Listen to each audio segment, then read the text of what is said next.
HCF of 306 और 657 का दे रखा है 9, तो हमें एलसीएम पूछा है 306 और 657 का, यानी कि दो संख्याओं का एचसीएफ दे रखा है, तो हमें उनका एलसीएम पूछा है। वैसे हमने थोड़ी देर पहले एक प्रमेय पढ़ी थी कि एलसीएम गुना एचसीएफ बराबर होता है संख्याओं का गुणनफल, यानी कि ए गुना बी। रखो यहाँ पे मान रखना है इस समीकरण में, एलसीएम हमें ज्ञात करना है, तो एलसीएम गुना एचसीएफ कितना दे रखा है हमारे पास 9, संख्या क्या दे रखी है ए 306, गुना बी का मान कितना दे रखा है 657, एलसीएम ज्ञात करना है, पक्षांतरण कर दो, इधर 9 किस में है गुना में, पक्षांतरण करेंगे तो किस में चला जाएगा भाग में, तो 306 गुना 657 भाग 9। ठीक है, अब हम 9 का भाग दे के देखते हैं। 9 से काट, पहले सबसे पहले हम इसको 3 से काटते हैं, 3 से इसको काटो, 3 एकम 3, 0, 3 दूनी 6, 3 को इससे काटा, 3 एकम 3, 3 को फिर दोबारा से काटा, नाम दिया 9, 3 चौका 12, यानी कि 657 गुना 34। अब इसको हल कर लो, एलसीएम बराबर, इसको सोल्व करो, कितना हो जाएगा 357 गुना 34, बच्चों को 28, 2 4 पंजे 20 और 2 22, 2 6 चौका 24 और 2 26, गुना 3 सत्ते 21, 3 पंजे 15 2 17, 1 6 18 और 1 19, यानी कि 8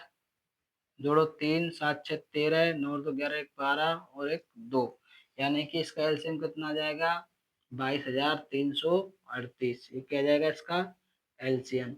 इसके बाद इसी प्राकृत संख्या n के लिए 6 की पावर n 0 पर समाप्त होती है। हमें देखना है कि 6 की पावर n क्या 0 पर समाप्त हो सकती है, यानी कि संख्या का इकाई अंक 0 आ सकता है। यानी हम यदि हम 6 की घात 2 करें 36 आ रहा है, यानी कि इकाई अंक 6 आ रहा है, तो n का ऐसा कोई मान है जिसमें इकाई अंक 0 आ जाए। यानी कि यदि हम 6 की घात 1 करें तो 6, 6 की घात 2 करें 36, 6 की घात 3 करें 216, यानी कि n का ऐसा मान आ सकता है कि यहाँ पर 0 आ जाए। n का ऐसा मान आ सकता है कि यहाँ पर 0 आ जाए। वो हमें जांच करने के लिए हम आगे देखते हैं। देखो, क्योंकि हम जानते हैं कि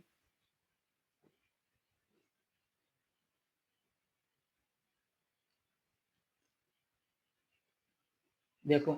यदि किसी संख्या के इकाई अंक 0 होता है, यदि किसी संख्या के इकाई अंक 0 होता है, तो उसके गुणनखंड 2 गुना 5 के रूप के होते हैं। 2 गुना 5 के रूप का मतलब है उस संख्या में 2 का ही भाग जाता है, उस संख्या में 5 का भाग जाता है। कोई भी संख्या ले लो, 30 ले लो, तो एक गुणनखंड तो 2 आएगा और एक गुणनखंड 5 आएगा, यानी इसमें 2 का ही भाग जाएगा, 5 का ही भाग जाएगा। कोई भी संख्या दूसरी ले लो, जैसे हम 10 लेते हैं, तो 10 में भी 2 का ही भाग जाएगा, 10 में 5 का ही भाग जाएगा। ऐसे हम कोई भी संख्या देखते हैं जिसका इकाई अंक 0 है, तो उसमें हम देखते हैं कि 2 गुना 5 के गुणनखंड होते हैं। ठीक है, हम जानते हैं कि किसी संख्या का इकाई का अंक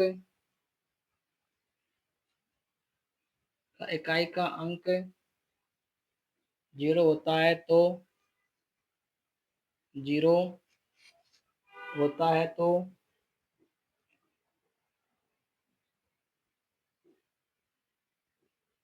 उसके गुणनखंड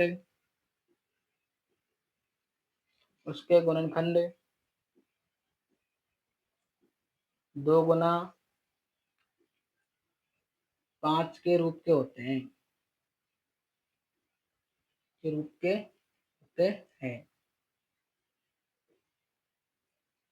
यानी कि यदि संख्या 0 पर समाप्त हो रही है तो फिक्स है कि उसके गुणनखंड में 2 गुना 5 हमेशा आएगा। यदि 2 नहीं आ रहा है, यानी कि उसके इकाई का अंक 0 नहीं हो सकता। यदि 5 नहीं आ रहा है गुणनखंड में, तो इसका इकाई का अंक 0 नहीं हो सकता। अब हम 6 को देखते हैं,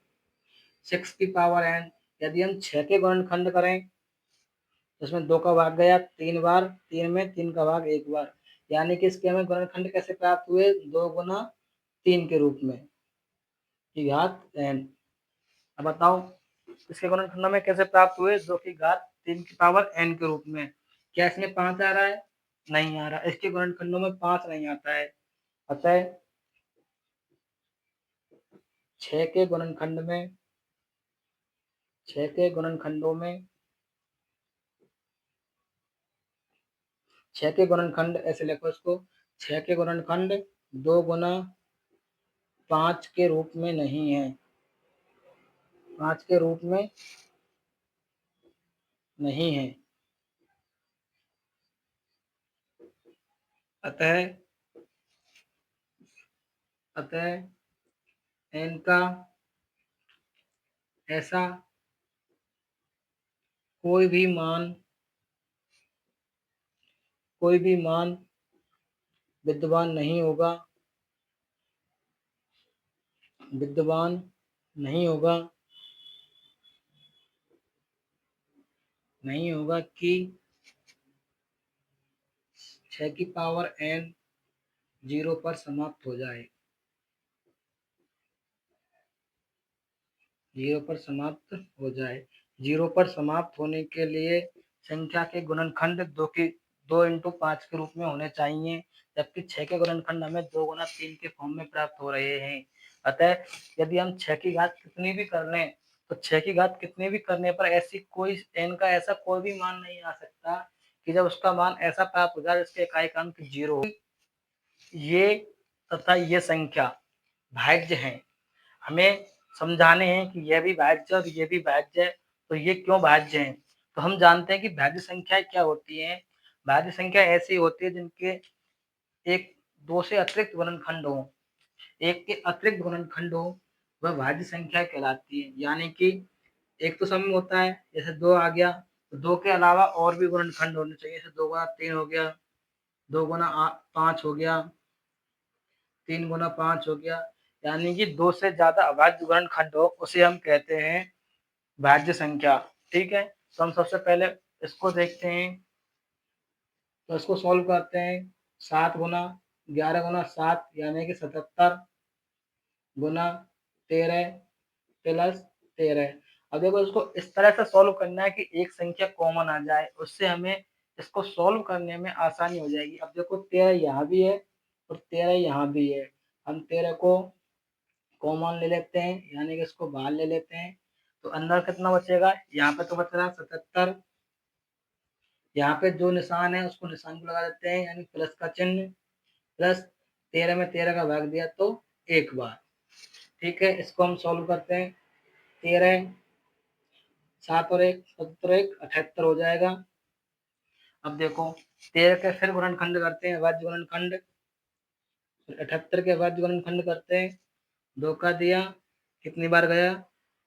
2 तिया 6 और 2 नाम 18, फिर 2 का भाग दिया तो 2 का भाग नहीं जाएगा, 3 का भाग देके देखते हैं, 9 और 3 12 हो रहा है, तो 3 का भाग चला जाएगा, तो 13 3 39, 13 में 13 का। उसके बाद हम देखते हैं, देखो 13 गुना 2 78 कितने सकते हैं, 2 गुना 3 गुना 13, यानी कि इस संख्या के एक से अधिक अभाज्य गुणनखंड मौजूद है, यानी कि यह संख्या क्या हो जाएगी, भाज्य। अतः भाज्य है, अतः भाज्य है। क्यों है भाज्य, क्योंकि इस संख्या के एक के अतिरिक्त 2 गुणनखंड मौजूद हैं, तो इसलिए संख्या क्या हो जाएगी, भाज्य हो जाएगी। ऐसे हम इसको देखते हैं, तो सबसे पहले हम क्या करते हैं, ऐसी संख्या देखते हैं दोनों में कॉमन है, तो यहाँ से 5 है, यहाँ भी 5 है, 5 को बाहर ले लेते हैं, इधर कितना बच गया, 7 गुना 6 गुना 5 को तो बाहर ले लिया, 5 से 5 के लिए 1 गुना 4 गुना 3 गुना 2 गुना 1 प्लस जो चिन्ह है वो लगा दिया, प्लस 5 से 5 कर दिया एक बार, इसको सॉल्व करते हैं, 5 तो बाहर है ही है, इसको गुना करो उनको आपस में, 42, 42 गुना 4 गुना 3 गुना 2 करो, 42 ये हो गया। इसके बाद में 4 4 तिया 12 12 दूना 24, इसको सॉल्व करते हैं, 4 दूनी 8 4 चौका 16 गुना 2 दूनी 4 और 4 दूनी 8, यहाँ से हमें प्राप्त हो गया 8, 6 और 4 10, 9 और 8 और 1 9 और 1 10, यानी कि 1008 प्राप्त हो गया प्लस 1, ये हमें प्राप्त हुआ। यहाँ से अब देखो आगे ए एक सॉरी 1008 प्लस 1 1009।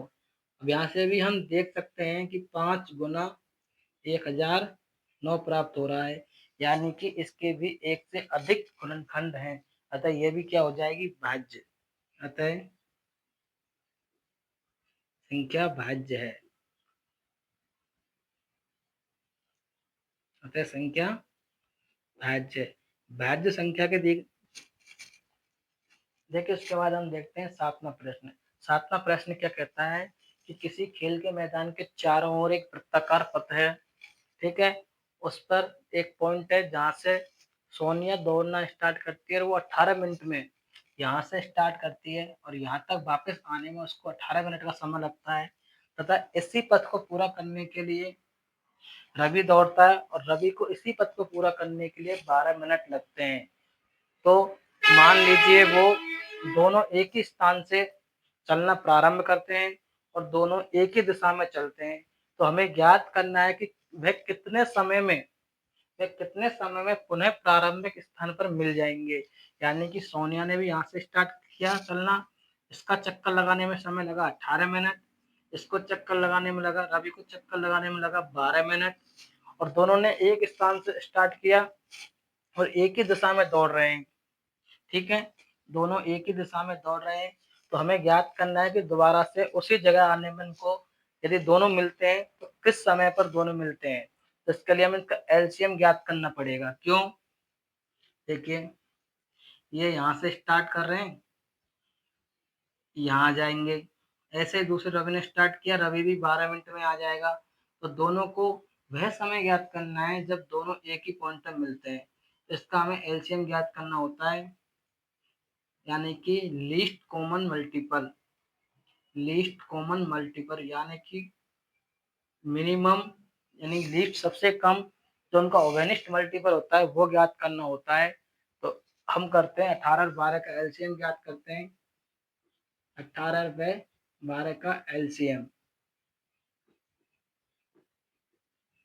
18 और 12 का जब हम एलसीएम ज्ञात करेंगे, देखो सबसे पहले से करते हैं अपन, सबसे पहले अपन करते हैं अभाज्य गुणनखंड, 2 का भाग दिया 9 बार, 3 का भाग दिया 3 बार, 3 का भाग दिया 1 बार, 12 के करते हैं हम, 2 का भाग दिया 6 बार, 2 का भाग दिया 3 बार, 3 का भाग दिया 1 बार,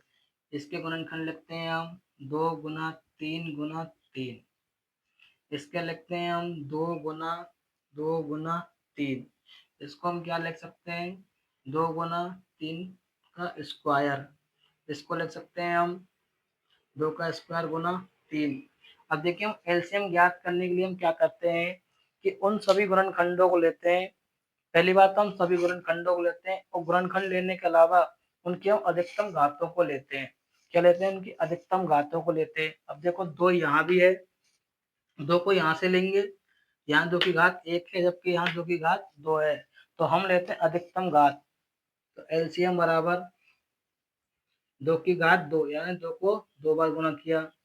उसके बाद हम देखते हैं 3, यहाँ 2 बार है, यहाँ 1 ही बार है, तो हम अधिकतम घात लेते हैं, यानी 3 की घात 2 को लेंगे, गुना 3 कितना हो गया, 2 दूनी 4, 4 तिये 12 और 12 तिये 36 मिनट, यानी कि दोनों 36 मिनट के बाद ही एक बिंदु पर हमें मिल जाएंगे।